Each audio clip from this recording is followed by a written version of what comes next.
Waiting is hard. In fact, perhaps you have something you're waiting on right now. Well, today on Crosspoint, our friend Abby is going to talk about how to wait expectantly and how to wait with hope even when we don't see God moving.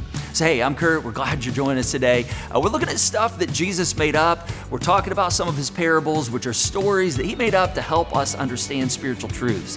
Now, before we jump into that, we'd love to connect with you, and the best way to do that is to scan the QR code, take a moment, tell us about yourself, and if it's your first time with us, we are so excited to join us today. Let us know that, and we'll have a gift headed your way this week.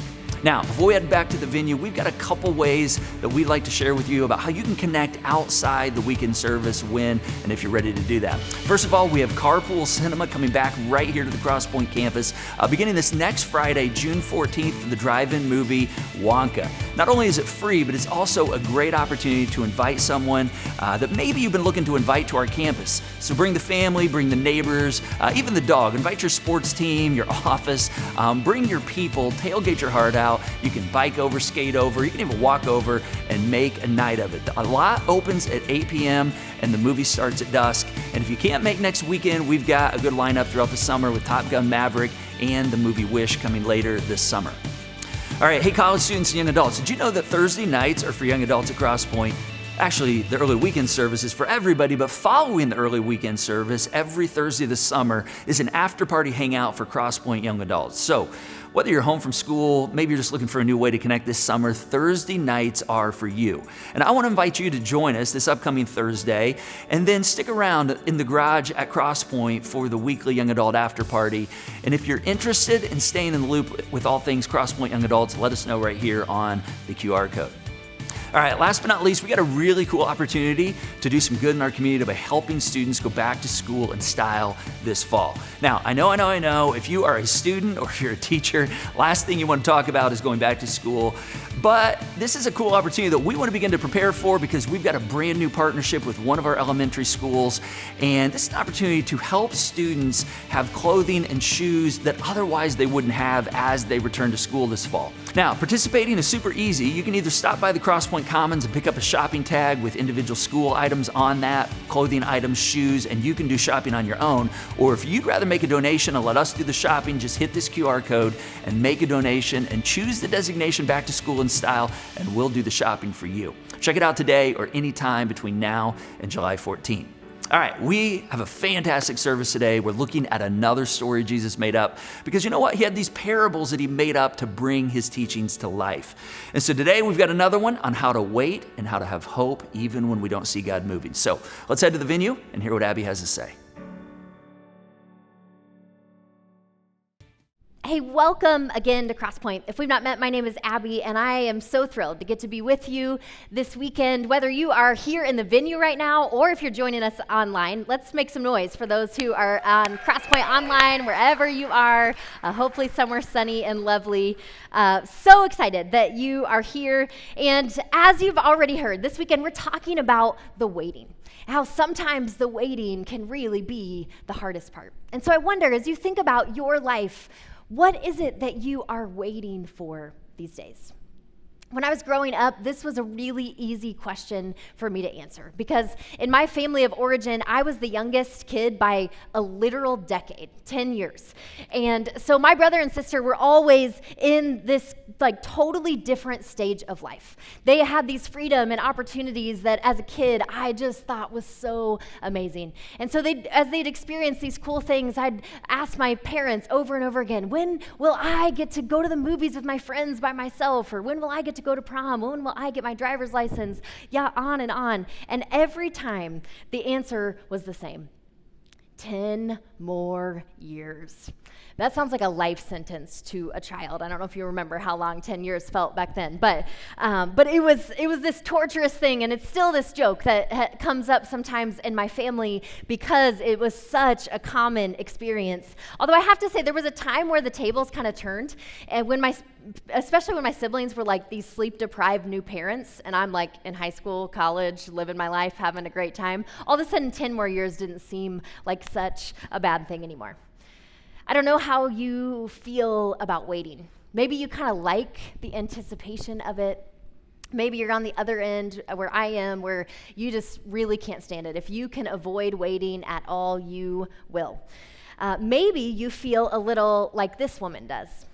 I'm 36 and I've never been married, so I've never met the one or whatever, but even though I've never met this guy, I think about him. I wonder about him, like, what is he like? Where does he live? What does he do? I'm thinking he's got to be pretty special, right? But I don't think we should hype up our soulmates this much because I've been waiting my entire life to meet this one man. And I'm not trying to sound mean, but I know he's not going to be worth the wait.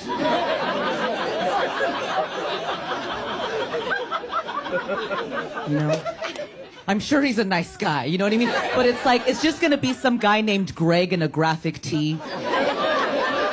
If someone pointed at Greg and said, Leslie, you get to marry this man, but you have to wait 36 years, I wouldn't even get in line. Okay? You understand? I'd wait half an hour tops for someone like Greg. Now, no offense to any Gregs in graphic tees, but I love her honesty of that, right? Like, there's so many things that we wait for that later we realize, man, that just was not even worth the effort. So often in life, we don't get to decide if we wait, though. Life is full of situations where we have no other option. Maybe right now, you're right in the middle of one of those. Maybe you find yourself waiting for a fresh start or a new adventure. Maybe you're waiting for a job change or for an answer, a test result. Maybe, like her, you're waiting to find your person or to find someone new now that you're starting over. Maybe you're waiting to grow your family or for a crisis to subside or for a breakthrough to come. There's so many things that we find ourselves waiting for. And when we're in this place, when we're in a time of waiting, one of the questions that I think is always coming to our mind is when? When will this be over? When will we get past this? When will we get to the next thing? We want an end date. We want a timeline. But so often, there is no answer to be found to that question. In many of our most difficult seasons of waiting, especially, we have no idea how long it will last. Today, we're going to look at a story that Jesus made up that has some things to teach us about how to wait, especially in those times where we have no idea how long the waiting will last. In this series, over the last several weeks, each week we've been looking at a different story that Jesus made out. And you may have heard these stories referred to before as parables. This is kind of the more common way to talk about them. Essentially, these are fictional stories that Jesus uses to explain something that is real and true. They're stories with a spiritual point. And what I love about them, and also sometimes hate about them, is that there's always details that are left out. They're intentionally elusive. They leave some questions unanswered. And it's because Jesus wants us to lean into them a little bit, to engage our imaginations, to wonder, to draw our own conclusions. The story that we're going to be digging into today is short. It's just 3 verses. You're welcome. And it's also one that's not super well known. We find it in Luke's account of Jesus' life. There's a similar story that is a little more commonly talked about, but this one, most of us probably have never heard the whole thing. It begins like this. Jesus says, "Be dressed for action and have your lamps lit. Be like those who are waiting for their master to return from the wedding banquet, so that they may open the door for him as soon as he comes and knocks." Now, the context of this, Jesus has just finished this really famous spiel about not worrying. Don't worry about your life. Don't worry about what you will eat, what you will drink, what you will wear, but seek the kingdom, and all of these things will be given to you as well. He's just gotten done telling this crowd that where they invest their time, their energy, their treasure, they'll find that's where their heart is too. And then he goes right into this story about some servants or slaves who are waiting for their master to come home from a wedding.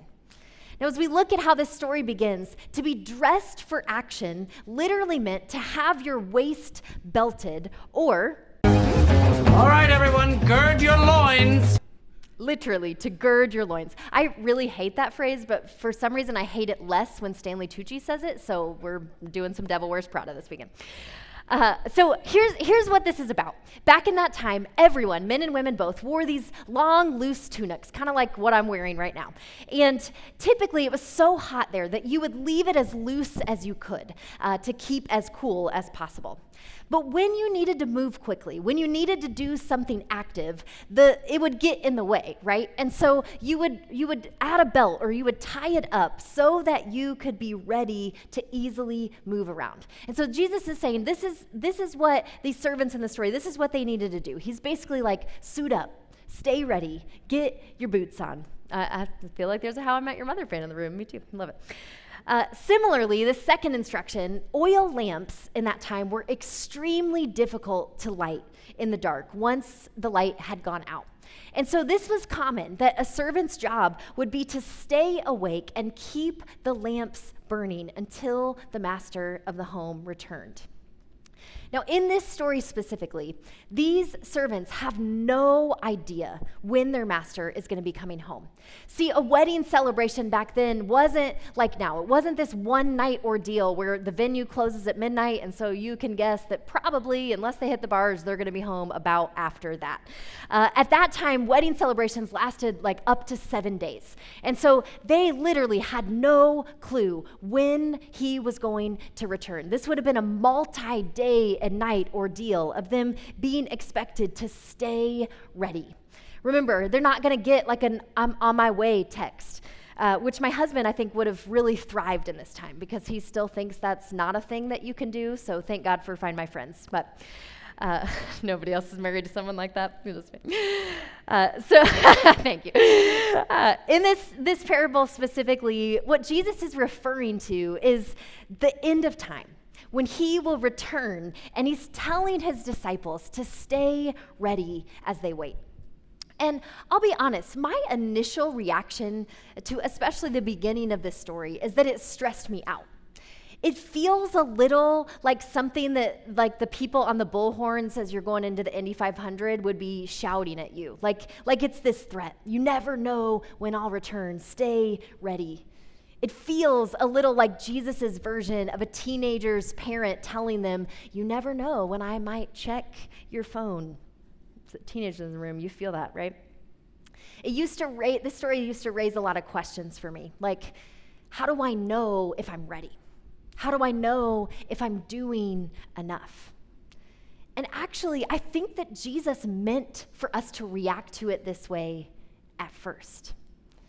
One of the reasons that this story doesn't get talked about very much is because we think this is the whole point of it, but it's not at all.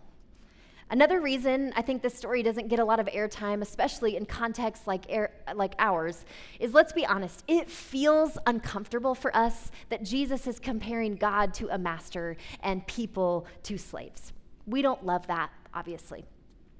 Now, slavery was pretty different back in that day than our modern understanding. It wasn't a racial thing. It was usually connected to debt. It wasn't necessarily a permanent status. There were ways that you could work yourself back to freedom. Not that it was a good thing, though. But here's why Jesus is using this imagery here. He's using it because he knew that this would be something that people who are hearing this story immediately understood, that slaves or servants were people who saw themselves as not worthy, either because of choices that they had made or circumstances that had been forced on them.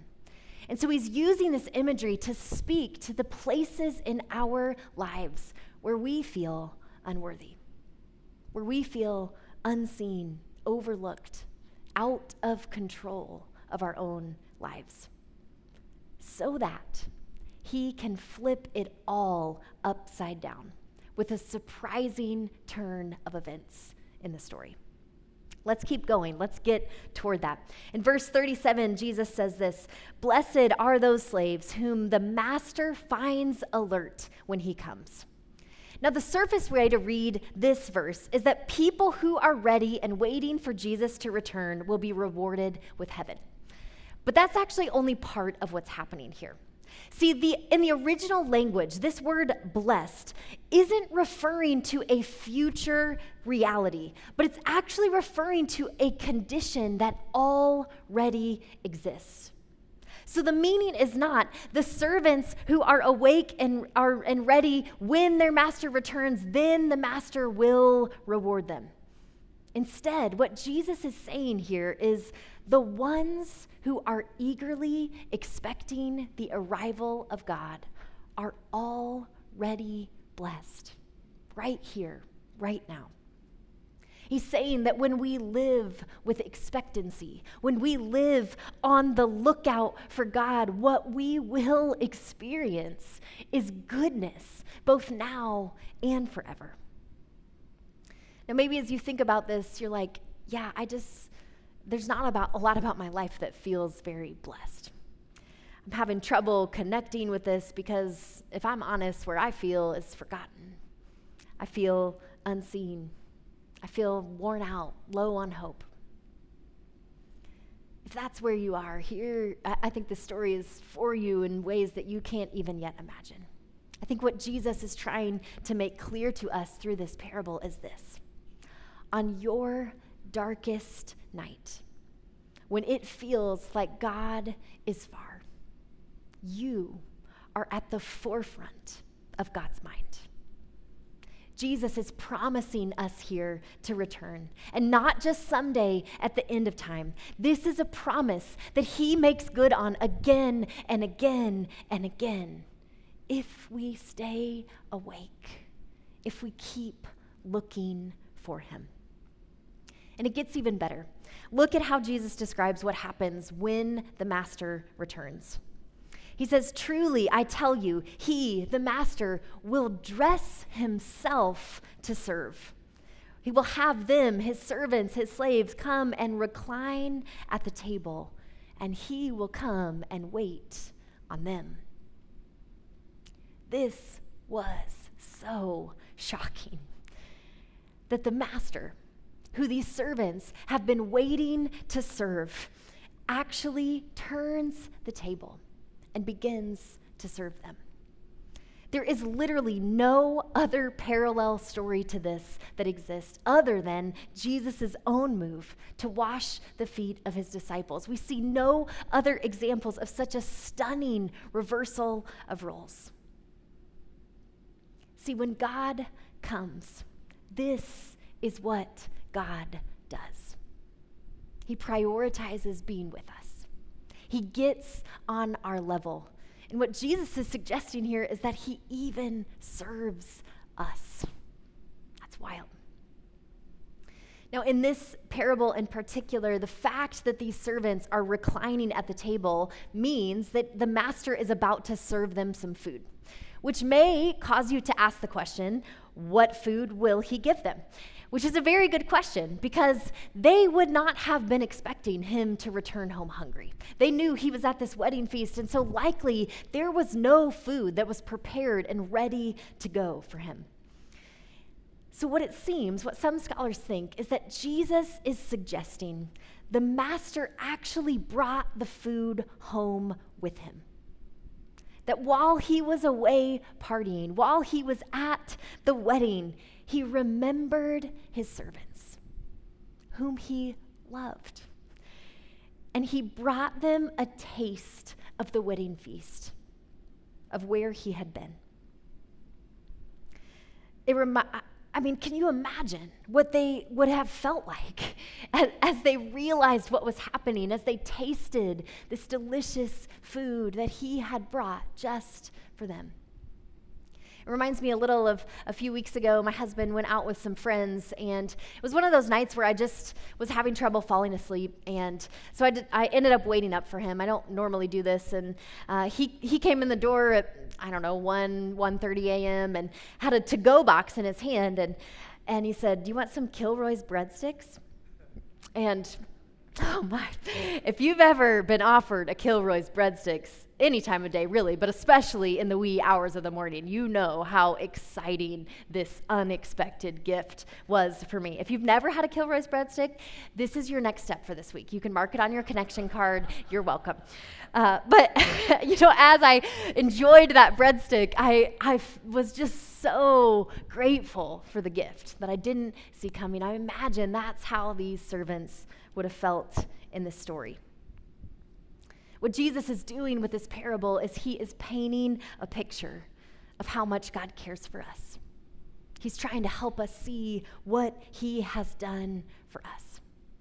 See, Jesus came to give us a taste of the party, to help us experience the kingdom of God that is both here now and not yet, to show us the way to live fully now and forever. He came to give us worth by helping us see ourselves the way that God sees us, loved, cared for, chosen, valued.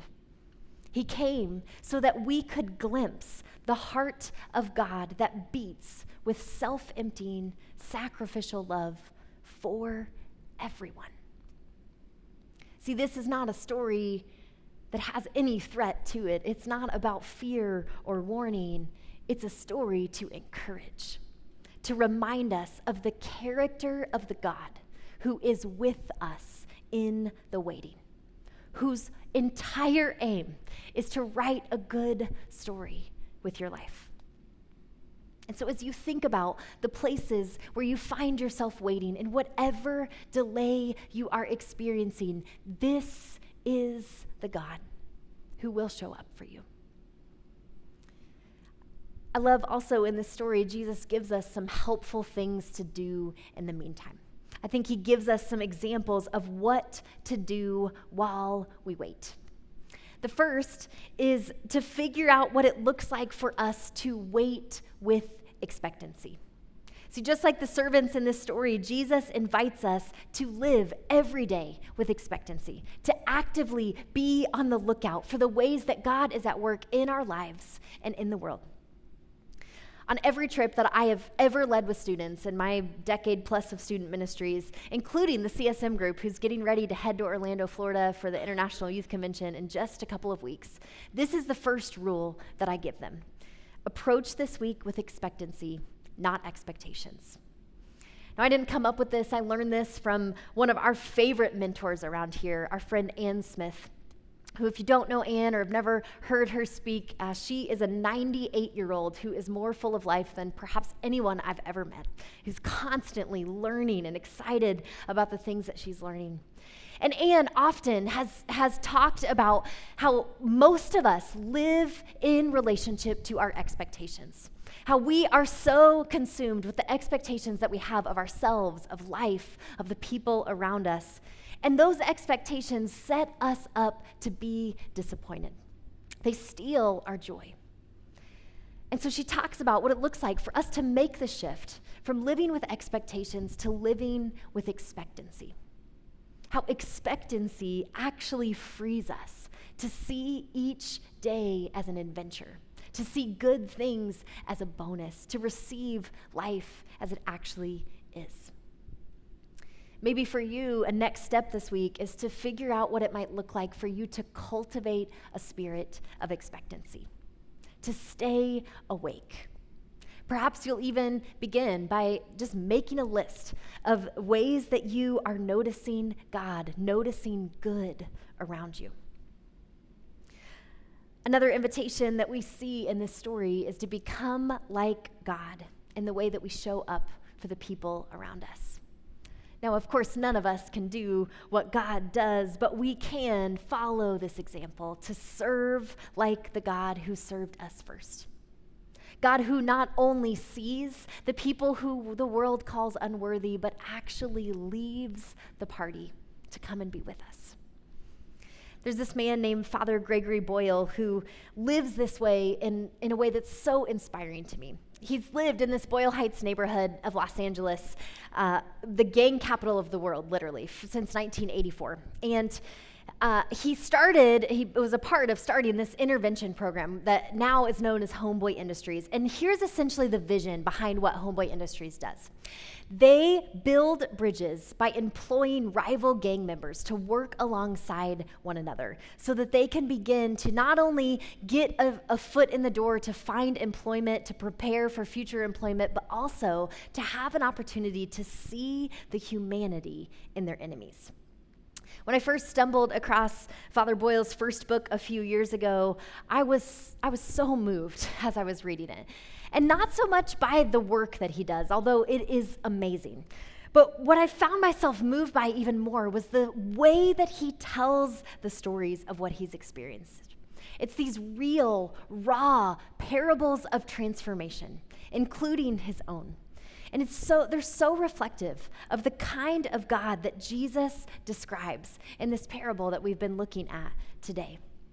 And if you find yourself in a place right now where you're feeling like, I just don't know that I have much to offer people around me, I just am feeling weary of serving, tired of investing, or if you're in a place where you're having a hard time actually believing that God could be as generous, as loving, as for you as what we've seen in this parable today, maybe your next step would be actually to pick this book up.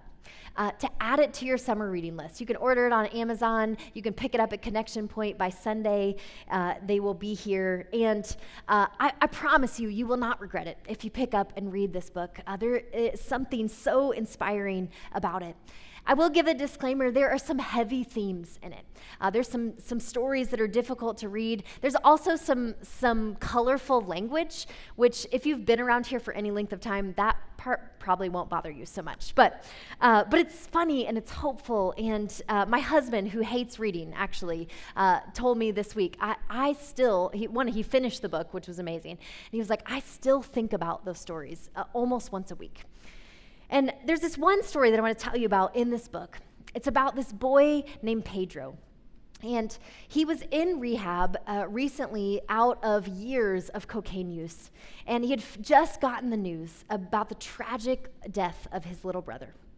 And as Father Boyle is telling this story, he's describing it as one of many times where he finds himself in a situation where he is just dumbstruck by the pain that people are carrying, realizing that he really has nothing to offer him, but trusting that there is value in simply showing up for people. He talks about how when he went to pick Pedro up for the funeral, Pedro gets in the car and he started to tell him about a dream that he had the night before. He described how the two of them, Father Boyle and Pedro, were in his dream in this large, empty, pitch black room. Much like this, there was absolutely no light. And in Pedro's dream, Father Boyle found a flashlight.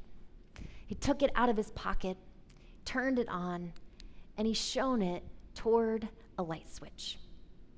And Pedro described how, though neither one of them said a word, he knew that he was the only one who could turn on the switch. And so he said he took a deep breath, he walked over to the light switch, and he flipped it on.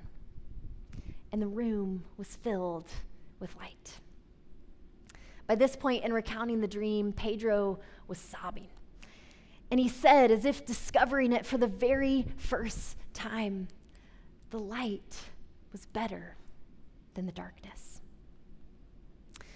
Father Boyle said about that experience, I realized in that moment that possessing the flashlights and occasionally knowing where to aim them has to be enough for us. Fortunately, none of us can save anybody. But we all find ourselves in this dark, windowless room, fumbling for grace and flashlights. So you aim the light this time. I'll aim it the next.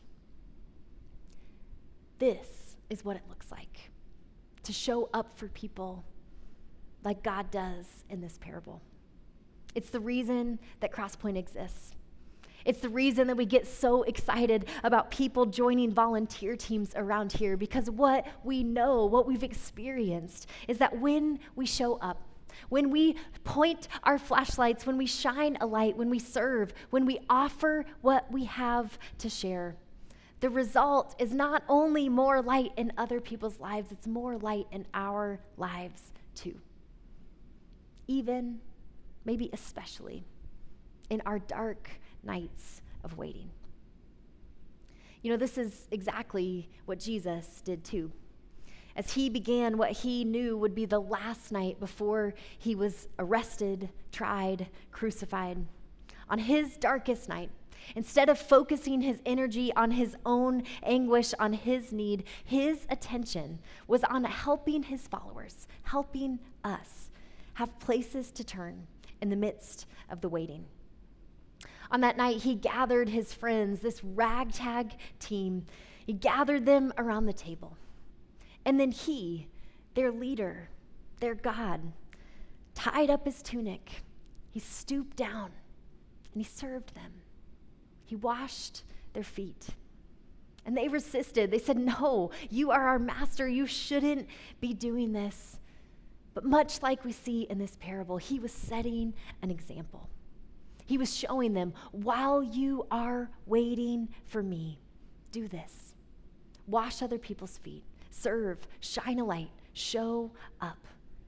Because that is where you will find me. That same night, Jesus took some of the food that was on the table, and he said, "Every time you eat this, remember me. Remember what I've taught you. Remember what I've given for you. Likewise, every time you drink from this cup, remember my covenant. Remember the way that I have cleared for you." He took these ordinary, everyday things that would have always been on their tables, and he transformed them into tools to sustain us in the waiting. Do this, eat this, remember. I can imagine that in the years to come, as those same friends would later come around other tables to celebrate and to remember, to do what Jesus told them to do, that sometimes they would not only think of that night, the night before Jesus was arrested when he gave them that instruction, but perhaps sometimes they would also think of that one time Jesus made up a story that sounded a lot like what they had experienced. That they'd say to each other, "Do you remember when Jesus told that story about a master who left the party early to come to be with his servants, to share the wedding feast with them?" And that as they ate and as they drank, they would celebrate that this is the God who came to them and would come again. That they would experience the blessing of staying ready, of waiting expectantly, trusting that no matter what difficulty they were facing, Jesus would make good on his promise to show up for them. On your way in today, you had the opportunity to grab one of these bags, and I want to invite you to go ahead and take that now. If you're joining us online, you can grab literally anything to eat, anything to drink. Anything will do. And go ahead and take these pieces out today. As we wrap up, what we want to do is to give you the option to do exactly what they did, what Jesus' first disciples did, and what followers of Jesus have been doing ever since.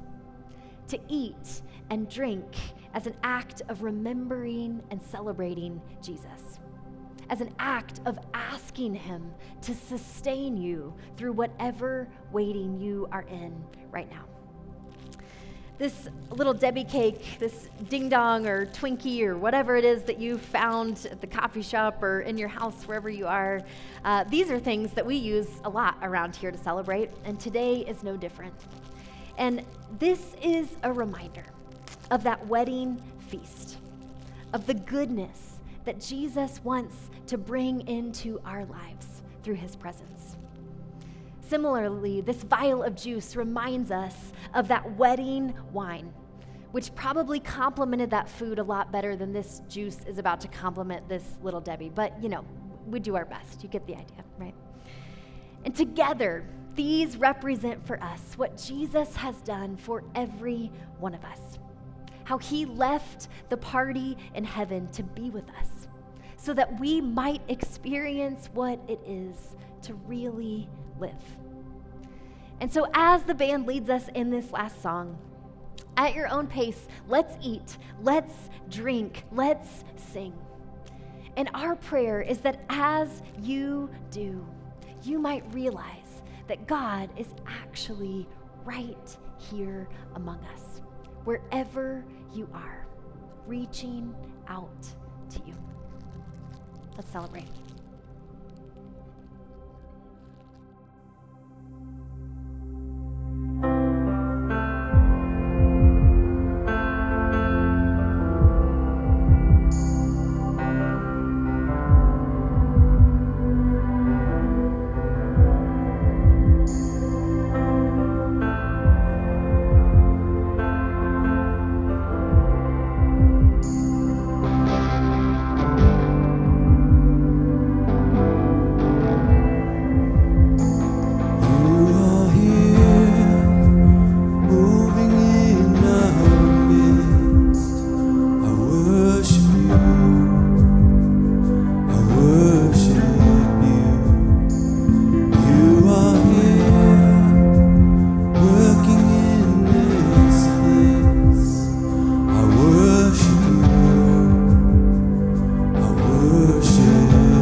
Even when I don't see it, you're working. Even when I don't feel it, you're working. You never stop working. Never stop working. Even when I don't see it, you're working. Even when I don't feel it, you're working. You never stop working. You never stop working. Even when I don't see it, you're working.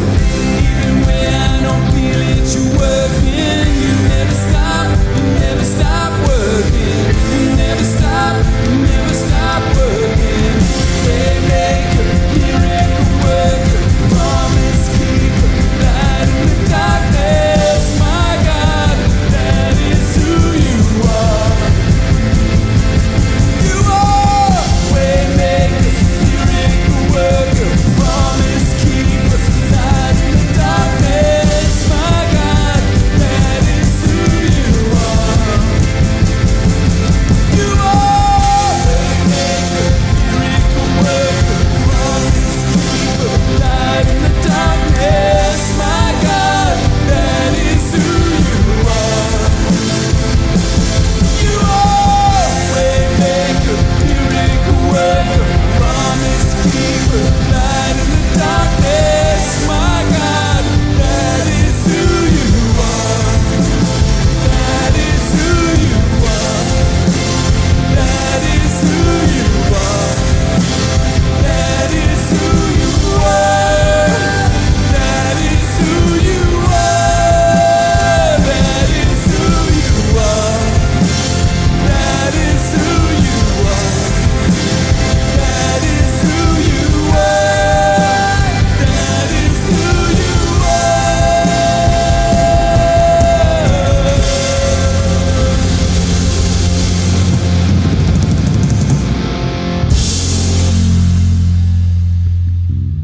Well, hey, guess what? Even when it doesn't seem like God's working, just like that song says, He is working. And I hope you're feeling that and experiencing that today. I want you to know God has good things in store for you. And if you're not sure of that yet, not sure you believe that yet, just know that He is going to be there, right there when you're ready. And He never stops working because you are what's most important to Him. Now, if there's something going on in your life today and you'd like someone to pray with you, just simply text this keyword, need prayer, to 317-834-7373, and we will give you a call later today, and we'd love to pray with you. And if you're a giver here at Crosspoint, I just want to say thank you for your generosity to the Joy Box. Crosspoint is completely donor funded, and that means that every amount of money that you give helps spread this message we've heard today, and it helps people understand Jesus. Now, if you're not a giver and you'd like to become one, we would love that. You can donate at this QR code or through the Give button. And just know that when you do that, your generosity is what's writing amazing stories into people's lives and helping people experience all the joy, all the goodness, and all the hope that comes out of this place. So thank you. All right, thanks for joining us today. We can't wait to see you next time for part 5 of Stuff That Jesus Made Up.